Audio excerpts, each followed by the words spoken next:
लिखते हैं और अच्छे से कविता बनाते हैं। जोरदार तालियों से उनका स्वागत किया जाए। मधुप नरकंकाल। आदरणीय हिंदी के विभागाध्यक्ष जायसवाल सर को मैं अंधाधुंध प्रणाम करता हूँ,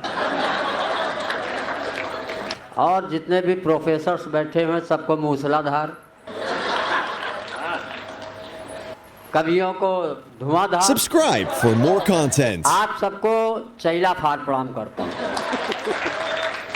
संचालक को कुछ कह नहीं सकता, इनको देख के लगता है कि भारत में भी निग्रो पाए जाते हैं। अगर ये कहा जाए तो ये लखनऊ के ब्लैक डायमंड हैं। जोरदार तालियां हो जाए। हमारे घर की बात बता रहे तो ऐसा कुछ नहीं है। बहुत आप महान हो, हम महापुरुष हैं। आप ट्रंप हो तो हम भी जॉर्ज बुश हैं। और चलिए थोड़ा सा हलन चलन बंद कर दीजिए। सबको प्रणाम करता हूँ, बहुत नमन है। और हिंदी माँ कहाँ गए थे सर? चलिए हमने आपको प्रणाम कर लिया है। काफ़ी देर से आप लोग कविताओं का रसास्वादन कर रहे हैं। हिंदी माँ की हम सब लोग सेवा कर रहे हैं। 4 पंक्तियाँ पहले जिस कार्यक्रम के लिए हम वो आए हैं उसके लिए। और एक बात मैं निवेदन करना चाहता हूँ, हिंदी के लिए इतना शोर शराबा मचाने की जरूरत नहीं है। हर जगह यही कहा जाता है हिंदी राजभाषा, मातृभाषा, राष्ट्रभाषा। हम कहते हैं हिंदी विश्व भाषा।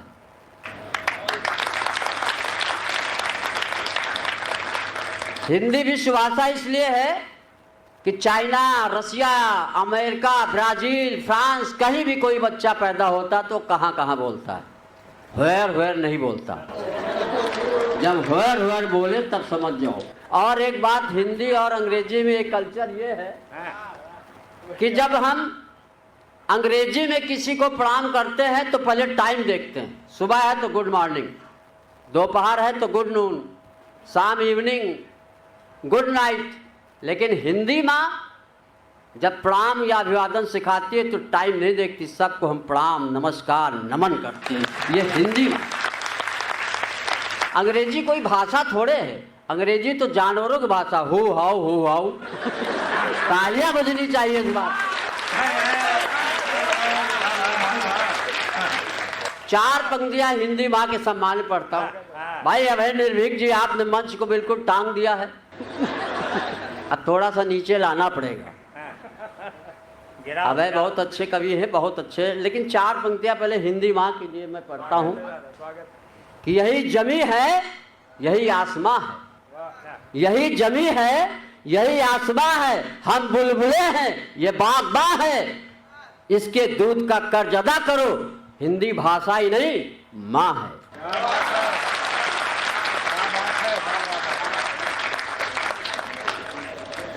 अब चूंकि राष्ट्रभक्ति के बाद अब हमको लगा दिया गया है। अब मुकुल भैया, ये वंदना कहाँ चली गई? इनको तो प्रणाम करना भूल ही गया था। वंदना को विशेष प्रणाम करता हूँ और गुप्त प्रणाम करता हूँ। नहीं, मानस में भी है, गुरु ही प्रणाम मन ही मन कीना। गुरु को जब भगवान राम ने मन में प्रणाम किया तो गुप्ता है। एक बार जोरदार तालियां इनके लिए हो जाए मातृ शक्ति के रूप में। अभय भैया जब जब मंच पे कविताएं पढ़ते हैं तो इनकी कविताएं राष्ट्रभक्ति हमारी रक्त वाहिनियों में समाहित हो जाती है। एक एक कोशिका में चली जाती है। कोशिका छोड़ो, माइटोकॉन्ड्रिया में घुस जाती है। अब ये बात अलग है कि ये शादीशुदा है तब भी निर्भीक लिख रहे हैं अपने आप को।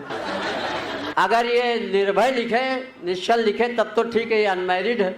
लेकिन शादीशुदा लोग अगर निर्भीक अपने आप को लिखते हैं तो ये बड़ा आश्चर्य है। एक बार ये लिख रहे थे मेवाड़ का इतिहास, इन्होंने लिखा बिछा दूंगा लाश पे लाश।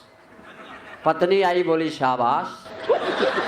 घर में एक बिस्तर तक नहीं बिछा सकते, घर में एक बिस्तर तक नहीं बिछा सकते, लाश पे लाश बिछाओगे, बेलन उठाओगे तो पलंग के नीचे घुस जाओगे। लेकिन कोई मेरा मतलब ये नहीं है कि इनका उपहास करना। बहुत अच्छे हैं और बहुत मैं प्रणाम करता हूँ, नमन करता हूँ। और इस समय अगर देश के वीर रस के कवियों की सूची बनाई जाए तो टॉप 10 में है भाई अभय निर्भीक जी। इनके लिए एक बार जोरदार तालियां हो जाएं। अब इससे ज़्यादा चमचागिरी गुरु हमसे ना करवाओ, इतना करना था कर दिया। बहुत अच्छा लग रहा है। कई कवियों ने प्यार मोहब्बत से शुरू किया, फिर बाद में इन युवाओं के लिए मैं कहना चाहता हूं कि फूल से नहीं चमन से प्यार करो, फूल से नहीं चमन से प्यार करो।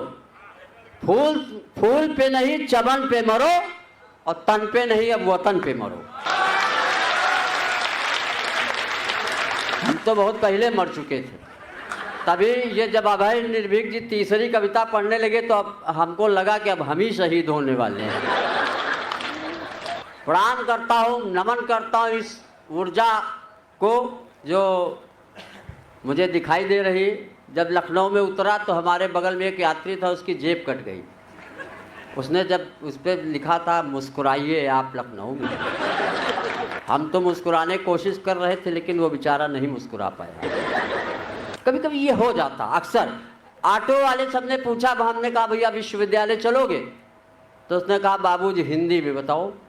तो हमने कहा यूनिवर्सिटी। बोला चलो। कहाँ जी रहे हैं? क्यों कहाँ जी रहे हैं? बहुत बढ़िया। नहीं कविता पे कह रहे हो कि हमको देख के कह रहे हो? नहीं बड़ा कंफ्यूजन हो जाता है कभी। क्यों भाई कौन भाई? आप तो बिल्कुल मथुरा के मुचकुंद लग रहे हो। एक बार जोरदार तालियां हो जाए। बहुत अच्छा लग रहा है। चलिए हम भी थोड़ा प्यार व्यार से शुरू करते हैं, हालांकि हमारी उम्र निकल चुकी है। एक्सपायरी डेट का प्यार सुनिए। ऐसा नहीं है मुकुल भैया, ऐसा नहीं कि हम प्यार, मेरी प्रेमिका गोबर फेंकने के बहाने आती थी। अब नरकंकाल प्रेमिका गोबरे फेंकेगी, कोई फॉर्चूनर से तो आएगी नहीं। गोबर फेंकने के बाद नहीं ही न करो, तालियां बजानी तो जम के बजाओ। तालियां यहाँ पे बजती। अरे हम कई यूनिवर्सिटी में पढ़ने गए, एक जगह पढ़ रहे थे, हमारे मुंह से निकला तालियां कमजोर हैं। तो एक खड़ा हुआ, उसने कहा तू ही कौन खली कबाब? तो कहीं हमारी चेसिस देख के तो नहीं तालियां बजा रहे? नहीं कभी कभी बड़ा कंफ्यूजन हो जाता है, कहाँ कुछ जाता है समझ में कुछ आता है।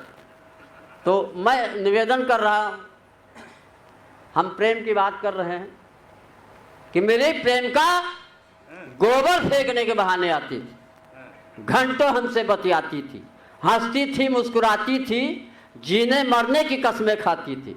मोहब्बत के दुश्मन चंडालों ने भैंसी बेच दिया उसके घर वालों ने। क्या बात है। अब बताओ, हम बिल्कुल अधकचरे सांप वाली स्थिति हो गई। हमने कहा प्रेमिका गई तो गई, अब चलो शादी की तरफ बढ़ो। खैर किसी तरह से आए शादी के लिए, हम उनके घर गए। तो जब ससुराल गए तो हमारी सास ने हमसे पूछा बेटा चाय लोगो कि च्यवनप्राश लोगे? तो ससुर ने कहा खाली सांसें लेता रहे बहू।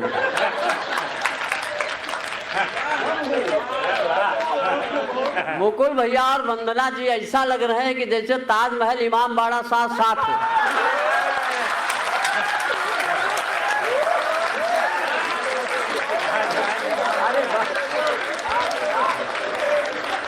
नहीं नहीं